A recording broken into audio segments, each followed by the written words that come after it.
Bom dia, queridos, tudo bem com vocês? Eu espero que sim.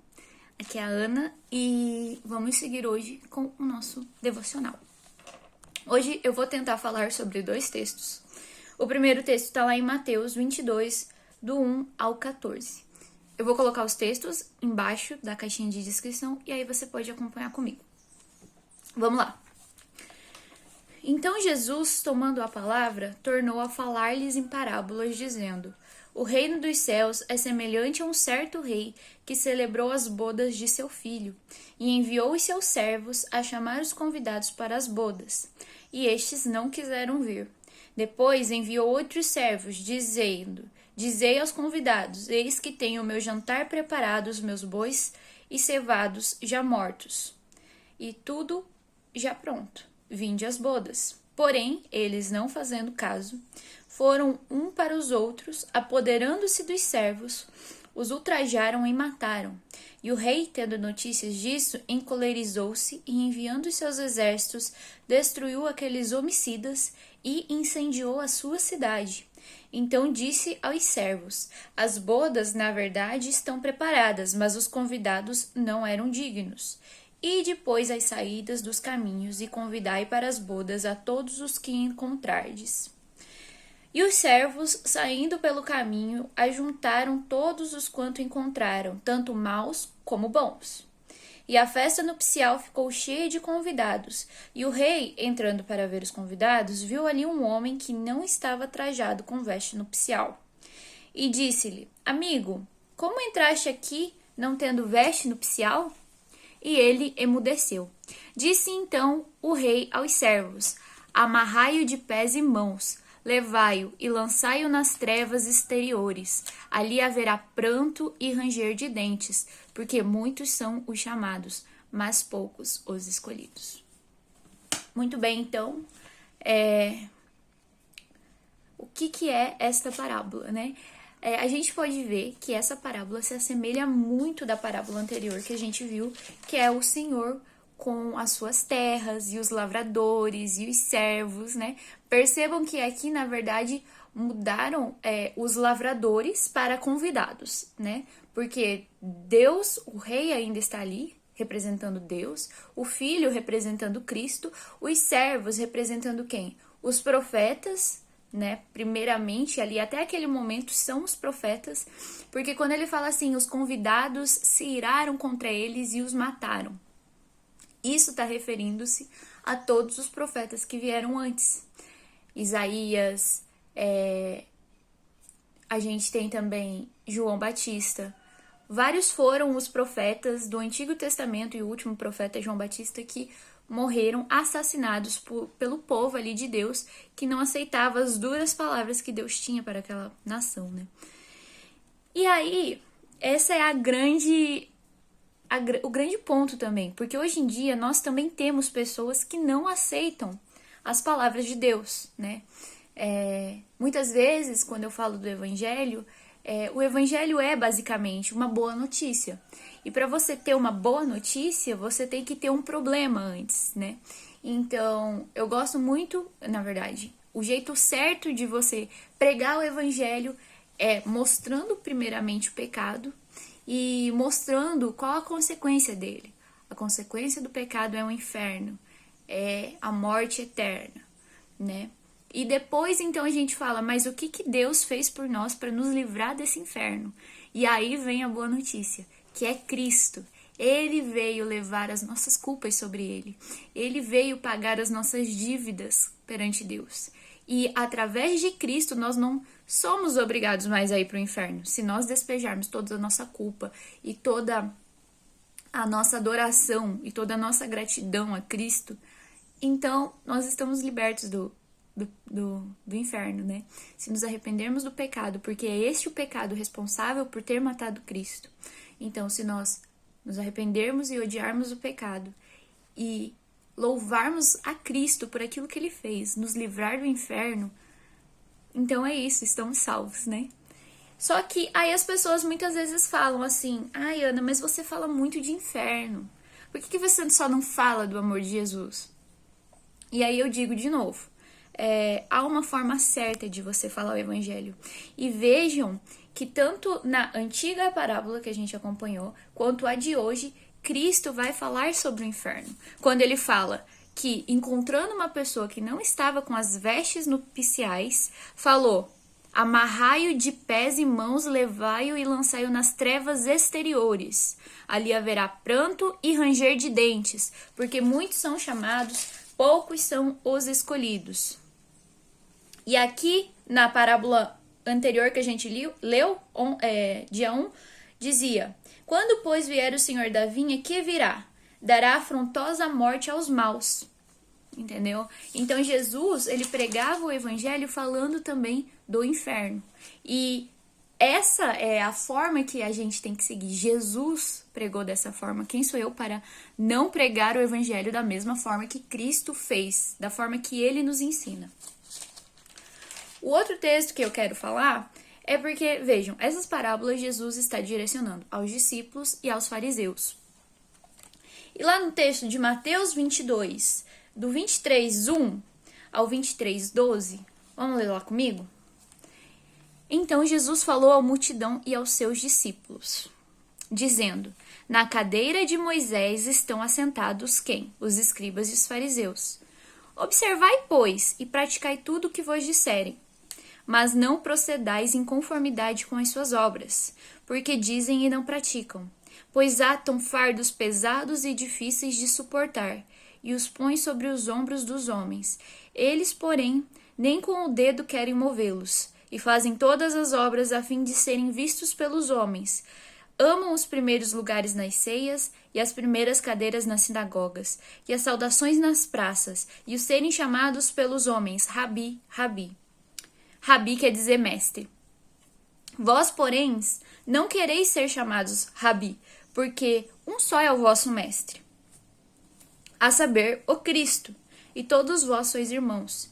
E a ninguém na terra chameis vosso Pai, porque um só é vosso Pai, o qual está nos céus. Nem vos chameis mestres, porque um só é o vosso mestre, que é o Cristo.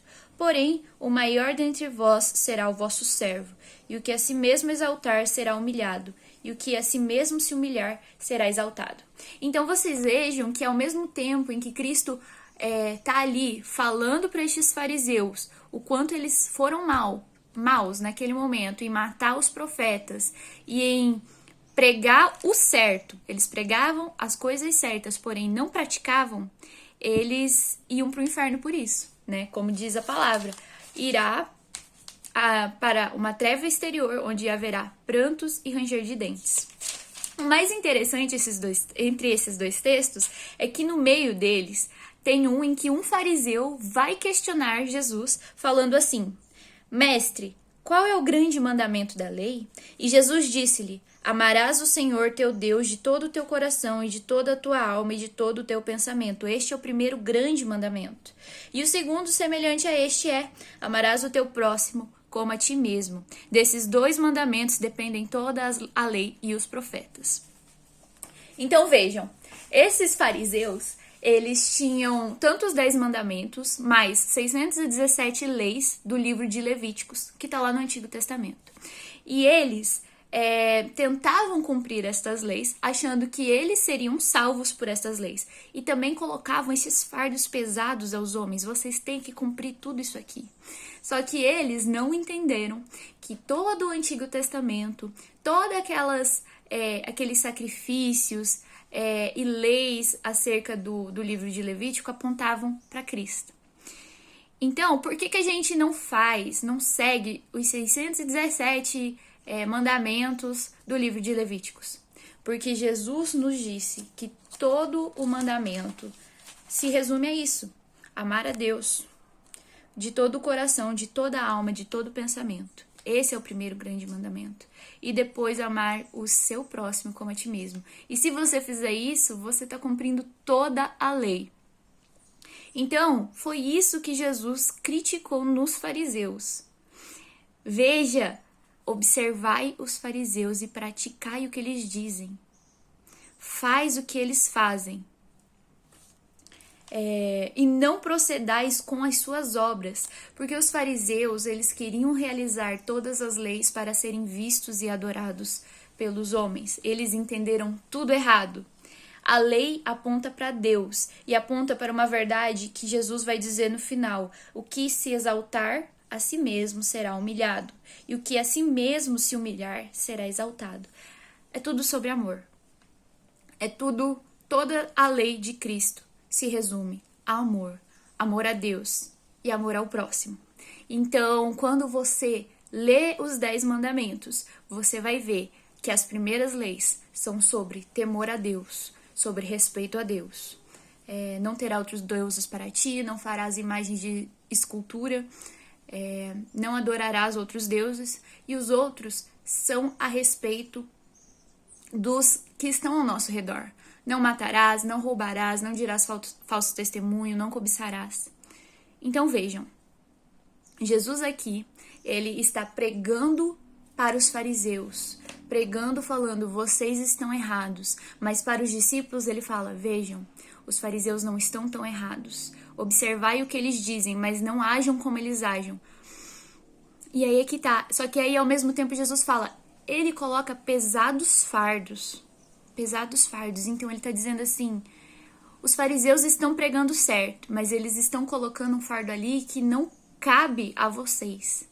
Por quê? Porque a lei, ela não veio para ser cumprida.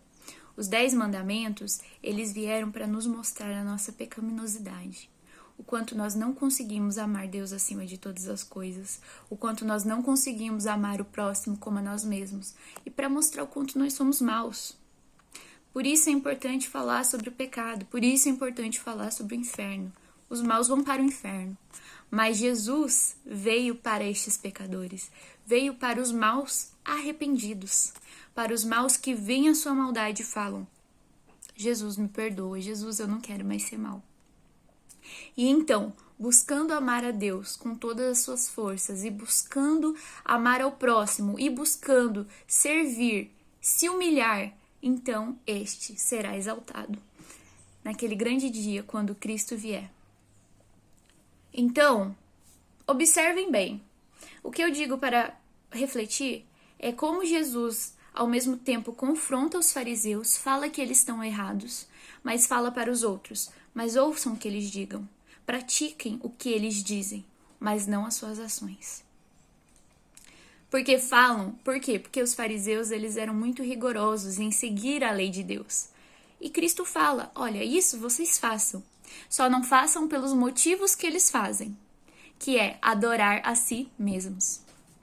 Então que no dia de hoje a gente possa olhar para nós mesmos, olhar para nossa maldade e então entender o que Cristo veio fazer. Ele veio morrer pelos maus, para levar os maus para os céus. Estes maus que são arrependidos e que estão dispostos a lutarem contra os seus pecados, contra as suas fraquezas, contra tudo que Deus não gosta, que Deus abomina. E por amor a Deus, então se humilhar e servir e amar o próximo. Foi isso que faltou para os fariseus. Amar a Deus acima de todas as coisas, porque eles amavam mais a si mesmos. E amar o próximo como a ti mesmo. Não, eles amavam muito mais a si mesmos do que estes próximos. Por isso os enchiam com cargas tão pesadas. Foi isso que faltou para os fariseus. E é isso que não pode faltar para a gente. Então que hoje a nossa oração seja, Deus, ensina-me a amar-te acima de todas as coisas. E o meu próximo como a ti mesmo. Porque fazendo isso, nós deixaremos de nos exaltarmos, humilharemos a nós próprios. E então, quando Cristo vier, ele vai dizer, vinde a mim, benditos de meu Pai. Espero que essa reflexão tenha ajudado a você, que Deus abençoe grandemente seu dia e que você esteja durante todo esse dia meditando nessas palavras. Deixarei os textos aqui embaixo e é isso. Fiquem com Deus, Deus abençoe. Até mais.